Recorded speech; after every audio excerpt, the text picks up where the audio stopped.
And how are you doing? We're at Psalms chapter 38, verse 2. This is John Brooks, and I'm happy to be joining you. We're picking right up at verse 2 of the book of Psalms. For your arrows stick fast in me, and your hand presses me sore. Notes. Well, keep in mind that he himself was sinless. Here he loads himself with the believer's sins, makes full confession of them, admits the justice of the divine wrath upon them, and he utters no reproach against those members of his nation who sought to destroy him. Now, what a possession it is to have a high priest who can perfectly fulfill the divine requirements and who can furnish to his people in all dispensations the fitting vehicle of language with which to approach God in confession and prayer, as he takes upon himself the sins of the world. 2 Corinthians chapter 5, verse 21. He knows that the wrath of God will be directed onto him instead of the ones who rightly deserved it. That's you and me right there. Verse 3. There is no soundness in my flesh because of your anger, neither is there any rest in my bones because of my sin. Notes. I think it's kind of ironic that we have the capital letter M followed by Y right there. It is difficult for the believer to fully understand the total intercession of Christ on our behalf, as he literally takes our sin unto himself. You can see it right there. My sin. Even though Christ did no sin while he was on the earth, it's as if everything that we've done wrong in our lives, he paid for it, therefore it's his, even though we're the ones who perpetrated it. In order for the great price of redemption to be paid and for man to be given a free ride, our sin must become his sin. Consequently, the rebuke and chastening and the anger of God must be directed at him, the Redeemer. Verse 4. For my iniquities are gone over my head. As an heavy burden, they are too heavy for me. Notes. Well, they were so heavy because he bore the sin penalty of the entire world. Every sin that has ever been committed that we have placed upon him, it's his now, and he's paying for it. Verse 5. My wounds stink and are corrupt because of my foolishness. Notes. Now, sin definitely is rather stupid. Every sin is committed by a fool. That's all of us. A foolishness it is, and yet God gave heaven's best to redeem man from this foolishness. And once again, you see the same example you see in the previous verse, verse 3. It's as if he had done it himself. My foolishness, he refers to it as. Well, even though we're the ones who committed it, ultimately he's the one who's paying for it. Therefore, he refers to it as his own foolishness. Verse 6. I am troubled. I am bowed down greatly. I go mourning all the day long. For my loins are filled with a loathsome disease, and there is no soundness in my flesh. Notes. Well, this is talking about the situation on the cross, but we have a pretty bad translation error I've got to point out. Now, the words loathsome disease should have been translated a burning fever, because in the Hebrew the word loathsome actually means burning. As he hung on the cross, a burning fever racked his body even as this perfect body was being offered as the perfect sacrifice. In other words, he didn't have any sin once again. The only time he ever had a disease was whenever all the sin penalty was being placed upon him. Verse 8. I am feeble and sore broken. I have roared by reason of the disquietness of my heart. Lord, all my desire is before you, and my groaning is not hid from you. Notes. Now, once again, while he was on the cross, paying the sin penalty of the entire world. Verse 10. My heart pants, my strength fails me. As for the light of my eyes, it also is gone from me. Notes. Well, the light of his eyes it was his heavenly Father, okay, the Lord pulled the blinds on this horrible scene and refused to look at his holy Son? Well, because he was bearing the sin penalty of the entirety of humanity right there. Verse 11, my lovers and my friends stand aloof from my sore, and my kinsmen stand afar off. Notes. Well, to put it quite frankly, everyone forsook him. They just left him. Yes, I'm talking about the Virgin Mary also. I'm talking about the disciples. I'm talking about all the people who were buddy-buddy with him and thought good things about him and whatnot. They all forsook him. What an incredible life, and what a horrible thing to have happen. Verse 12, they also who seek after my life lay snares for me, and they who seek my hurt speak mischievous things and imagine deceits all the day long. Notes. Well, who in the world could that talk about? Well, of course it refers to the Pharisees and the Sadducees, plus virtually the entire religious hierarchy, if you will, of Israel. Well, there were a few Pharisees and Sadducees that did wisen up eventually, but there were very few of them.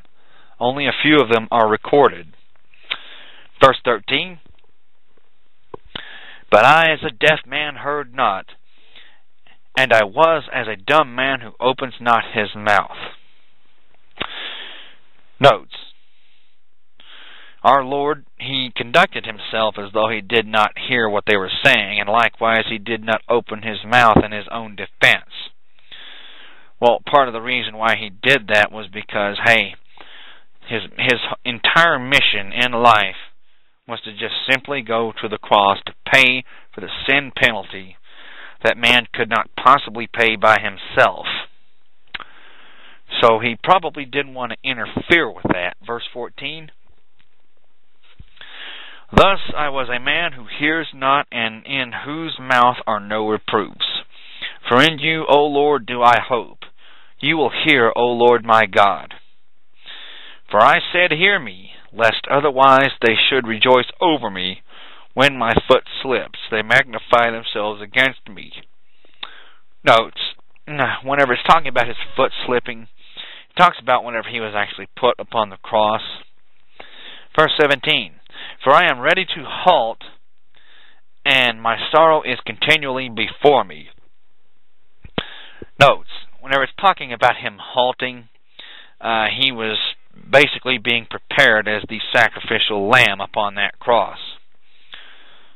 Verse 18, for I will declare my iniquity, I will be sorry for my sin. Notes, now these were actually the words of David. Possibly he was speaking of the terrible sin with Bathsheba, but yet at the same time it portrays Christ as well in His great intercessory work. He literally took our sin as if it was His own. Verse 19, but my enemies are lively, and they are strong, and they who hate me wrongfully are multiplied. Notes, well, this verse proclaims a terrible oppression by Satan leveled against Christ because of His redeeming the whole of mankind. Verse 20, they also who render evil for good are my adversaries, because I follow the thing that good is. Notes, anyone who opposes Christ, or those who truly follow Him, they oppose good. They relish evil. Verse 21, forsake me not, O Lord, O my God, be not far from me. Make haste to help me, O Lord my salvation. Notes, and thus the Father did in raising Christ from the dead. Chapter 39, I said, I will take heed to my ways, that I sin not with my tongue. I will keep my mouth with a bridle, while the wicked is before me. Notes, and there was only one man who could bridle his tongue, and who did not sin with his lips, and He was the Son of Man.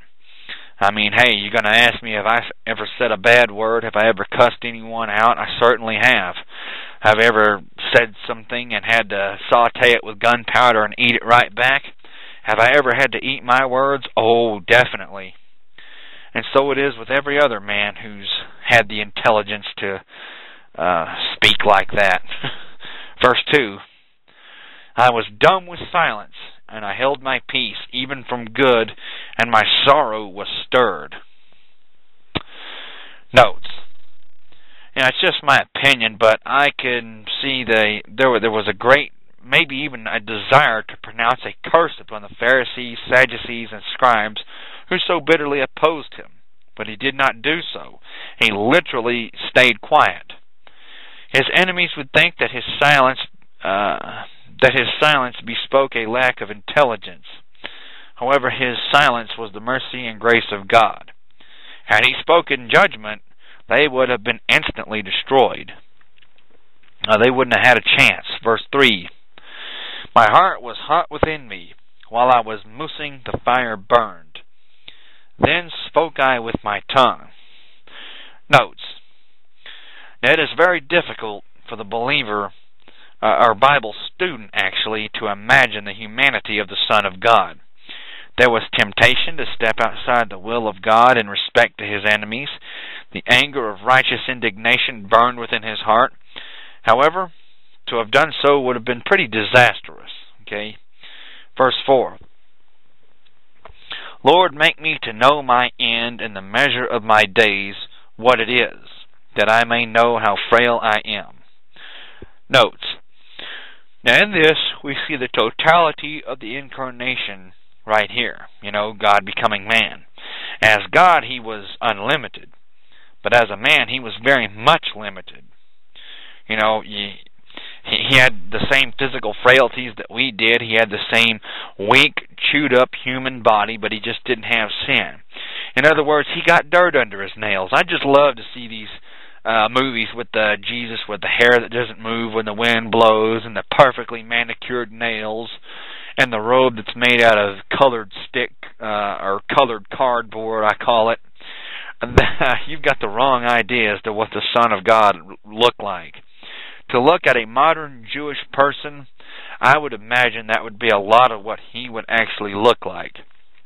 But the frailties that are spoken of can be found in 2 Corinthians chapter 13, verse 14. Verse 5, behold, you have made my days as an handbreadth, and my age is as nothing before you. Verily, every man at his best state is altogether vanity. Selah. Notes. Now, what a punch on the jaw to the greedy, demanding, preening pride of arrogant people. Oh, you're just so hot to trot. No, you're not. Without Christ, you are simply empty and devoid of anything. And you are as chaff. Psalms chapter 1, verse 4. Verse 6. Surely every man walks in a vain show. Surely they are disquieted in vain. He heaps up riches and knows not who shall gather them. Notes. These verses right here basically say that outside of Christ, every man walks in pure emptiness. There is really nothing for you. Verse 7. And now, Lord, what wait I for? My hope is in you. Notes. In other words, I think everybody with any intelligence has asked this question. What is my purpose in life? Well, the question is asked, and the answer is given. My hope is in you. Verse 8. Deliver me from all my transgressions. Make me not the reproach of the foolish. Notes. In other words, in other Psalms, it says that the wicked spoke mischievous things against him, and yet he, in the wonders of his grace, took upon himself the very sin which was committed, in thus falsely accusing him, and confessed it as his own. Although he could have confounded them with a fitting good reply, such as in verse 2, yet he remained dumb before them in verse 1. His heart was stirred with sorrow for them in verse 2, while at the same time it felt the biting flame of the cruel words in verse 3. But though dumb before men, he was eloquent before God. And we will have to pick up in Psalms chapter 39, verse 9. Thank you, and God bless. Bye-bye.